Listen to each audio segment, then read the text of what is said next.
j'ai fait plusieurs métiers, plusieurs formations universitaires en université, et j'ai donné des cours, j'ai reçu des cours, voilà, j'ai une activité un peu assez multiforme. En France, c'est ça, c'est toujours entre des activités journalistiques, associatives et service public. Donc j'ai travaillé dans les trois secteurs. Quand je suis arrivé à Aubervilliers la première fois, c'était dans les années 80, et j'ai dirigé une maison de quartier pour des jeunes, un quartier nouveau, il y avait un certain nombre de difficultés. Voilà, donc on a pensé qu'avec le profil que j'avais de ce que j'avais fait avant jusque-là, que je convenais pour la tâche, et je pense que apparemment c'était très bien. J'ai eu l'occasion de travailler avec des populations d'origine très différentes. Étant portugais, j'ai une famille portugaise, ça veut dire que j'ai de la famille dans tous les continents, et de la famille proche, pas des anciens ancêtres que je ne côtoie pas, des gens de ma génération, de la génération de mes parents, dans tous les continents.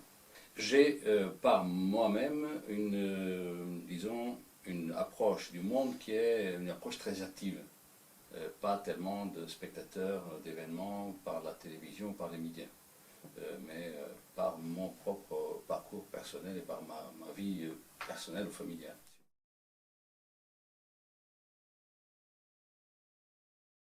Il y avait dans tout le secteur Aubervilliers, la plaine Saint-Denis, c'est une zone anciennement une zone maraîchère, très fertile, qui produisait de quoi nourrir les Parisiens depuis le Moyen-Âge. La rue du Lundi, le lundi, était un des plus grands marchés de la région parisienne au Moyen-Âge. Alors Aubervilliers, c'était un petit bourg au moment de la Révolution en 1789, c'est un petit bourg avec des notables, des cultivateurs, etc. Et les migrations et le changement, les mutations commencent autour de 1830, avec le début du développement économique du nord-est parisien. C'est le moment du chemin de fer, des canaux, des industries de masse. Donc ça continue au XXe siècle, avec la croissance de la population. Aujourd'hui, Aubervilliers a près de 80 000 habitants. La population a beaucoup augmenté jusqu'aux années 70, quand il y a eu le redéploiement industriel. Il y a beaucoup d'industries qui sont parties d'ici, qui ont laissé des zones, des friches à l'abandon. Il n'y avait pas d'investisseurs qui voulaient les prendre. Il y avait surtout beaucoup de familles touchées par le chômage. En 2010, la population qu'Aubervilliers avait en 1970. Et entre les deux, il y a eu une décroissance impressionnante et puis une remontée de population. Et puis depuis les années 2010, Aubervilliers, la population augmente de 1000 à 1500 habitants par an. Et ça continue. Si la population grandit, ce n'est pas forcément uniquement des Français qui sont déjà en France, bien installés, qui viennent vivre en Aubervilliers. Il y a énormément de populations qui viennent directement de l'étranger, ou presque directement, qui s'installent en Aubervilliers, attirées aujourd'hui parce qu'il y a aujourd'hui l'activité économique dans ce territoire. La composition est un peu différente de celle qu'elle était il y a 50 ans. Aujourd'hui, nous avons 36% de la population actuelle de la ville qui n'est pas française, qui n'a pas la nationalité française. Je ne parle pas de l'origine, ni la leur, ni celle de leurs parents. Je parle des gens qui aujourd'hui ne sont pas français. Et parmi ceux qui sont français, il y a 11% qui ne sont pas nés français. Pour les villes de plus de 50 000 habitants, on est celle qui a le pourcentage d'étrangers le plus élevé au niveau national en France. Donc, comme je disais tout à l'heure, on va dire on n'est pas n'importe où, et c'est pour ça que je suis si attaché et aussi si impliqué ici, c'est parce que c'est un endroit très particulier.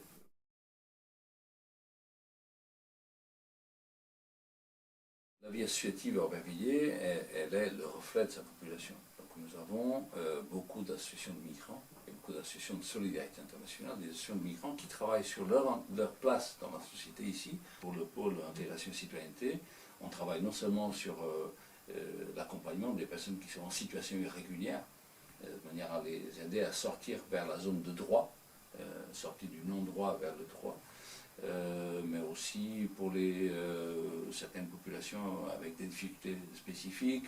On soutient des services de médiation sociale et familiale. C'est le cas des Tamouls, de l'Afrique de l'Ouest, des Chinois par exemple. On a aussi des permanences juridiques et d'accompagnement administratif. On en a une quantité en Aubervilliers et on n'en aura jamais assez. On appuie l'organisation d'un grand nombre de cours de français langue étrangère pour les adultes, d'aide aux devoirs pour les enfants. Enfin, on essaye de accompagner et appuyer l'effort des familles et des personnes lorsqu'ils arrivent ici.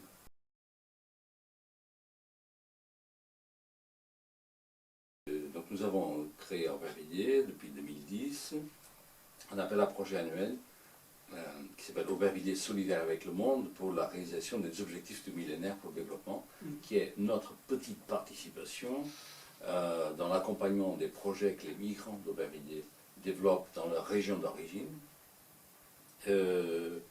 sur des questions d'éducation, de santé, d'autosuffisance alimentaire, de eau potable, de droits des femmes, etc.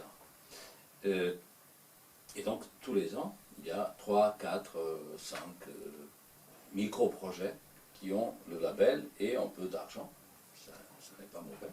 Et on accompagne ensuite les lauréats, et même ceux qui n'ont pas encore les moyens de constituer un dossier crédible, valable, etc. On les accompagne dans la recherche des financements complémentaires, des partenariats, etc. On les accompagne aussi dans la négociation avec des institutions, quelquefois de grandes institutions qui peuvent mettre des fonds importants pour les investissements.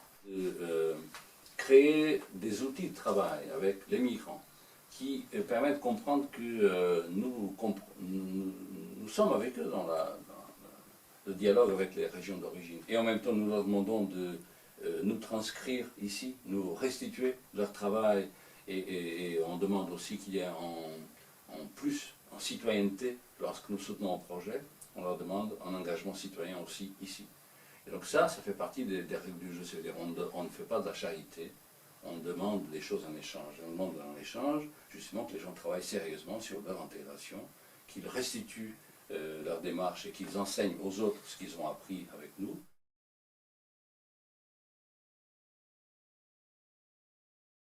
Bien sûr, les conflits, de toute façon, ça existe dans toutes les sociétés, même homogènes du point de vue linguistique. Donc, je ne connais aucune société où il n'y a pas de conflit. Même quand on parle des sociétés totalitaires, ça ne veut pas dire que les conflits n'existent pas, ça veut dire qu'ils sont écrasés. Le conflit fait partie donc de la convivialité, de la convivence humaine. Alors, nous avons des conflits spécifiques à des zones, par exemple, qui sont en guerre.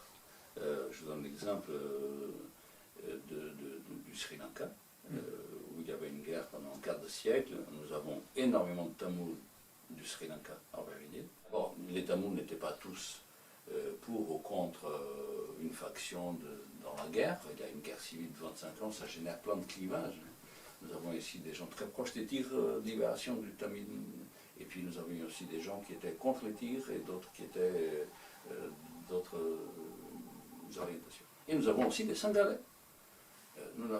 Pour les Sri Lankais, nous n'avons pas que des Tamouls, même s'ils sont divisés, il y avait aussi des Singalais qui étaient forcément différents. Il y a eu ce tsunami qui a balayé les côtes de l'Asie du Sud-Est, surtout l'Indonésie, mais bien d'autres pays, et le Sri Lanka était un des plus touchés, autour de la table, et pour organiser 10 heures pour les victimes du tsunami, il y avait tout le monde. On essaye de faire comprendre ce que, ok, vous venez d'un pays en guerre, n'emportez pas la guerre, aidez-nous à maintenir ici un havre de paix où on peut travailler, vivre, rebâtir, se consolider nos avenirs et participer comme vous pourrez à la construction de cette ville. Prenez-y place, à votre manière.